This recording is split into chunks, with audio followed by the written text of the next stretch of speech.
Welcome to Kenton Teaches. Enjoy the video. I will show how to activate an eSIM on your Galaxy S24 Ultra step by step. First, gather a QR code or activation code from your carrier before you begin. Make sure you have Wi-Fi or mobile data available during activation.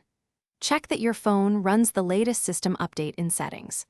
Remember that your S24 Ultra can store up to 8 eSIM profiles and use 2 simultaneously. Keep your carrier account details and a government ID ready for verification when required. Open Settings, then tap Connections and choose SIM Card Manager to begin. Next, tap Add Mobile Plan and select Scan QR Code or Enter Activation Code. Point your camera at the carrier QR code or type the numeric code exactly. When the eSIM installs, assign a label such as Personal or Work to the new plan. Choose which plan is default for calls, texts, and mobile data in the SIM Manager. Finally, restart your phone if the carrier requires final provisioning to complete activation. You can switch active lines quickly in SIM Card Manager to use the other eSIM immediately.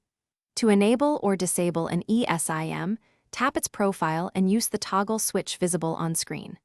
If activation fails, contact your carrier and request a new QR or remote activation ticket. Use airplane mode toggles and a full restart to refresh network registration when connectivity stalls. If you travel internationally, confirm roaming is enabled and buy a local eSIM plan when that is cheaper. Thanks for watching. Please subscribe if this video was helpful.